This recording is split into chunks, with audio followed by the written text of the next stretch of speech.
திருப்பரங்குன்றம் மலை மீதுள்ள தீப தூணில் கார்த்திகை தீபம் ஏற்றலாம் என்று ஹைகோர்ட் மதுரை கிளை நீதிபதி சுவாமிநாதன் உத்தரவிட்டிருந்தார். ஆனால் அந்த உத்தரவை தமிழக அரசு நேற்று நிறைவேற்றவில்லை. தீபம் ஏற்ற விடாமல் தடுத்துவிட்டது.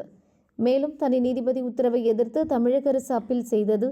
அந்த மனுவை ஹைகோர்ட் கிளை தள்ளுபடி செய்தது.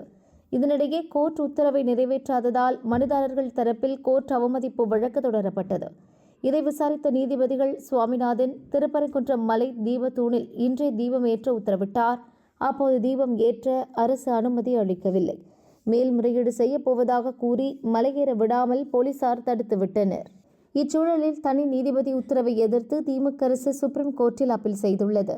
100 ஆண்டுகளாக தீபம் ஏற்றும் இடத்தை விட்டு வேறு இடத்தில் தீபம் ஏற்ற வேண்டும் என கேட்பதுதான் பிரச்சினை. மேலும் கார்த்திகை தீபம் ஏற்ற எந்த தடையும் அரசு விதிக்கவில்லை. ஹைகோர்ட் உத்தரவால் தமிழகத்தில் சட்டம் ஒழுங்கு பிரச்சினை ஏற்பட்டுள்ளது என அரசு தெரிவித்துள்ளது. ஆனால் அதற்கு முன்பாகவே மனுதாரர் ராம ரவிக்குமார் தரப்பில் ஹைகோர்ட் மற்றும் சுப்ரீம் கோர்ட்டில் கேவியட் மனு தாக்கல் செய்யப்பட்டுவிட்டது. ஹைகோர்ட் கிளை உத்தரவுக்கு எதிராக மேல்முறையீடு மனு தாக்கல் செய்யப்பட்டால் தங்கள் தரப்பை கேட்காமல் எந்த உத்தரவும் பிறப்பிக்க கூடாது என அந்த மனுவில் கோரப்பட்டிருக்கிறது.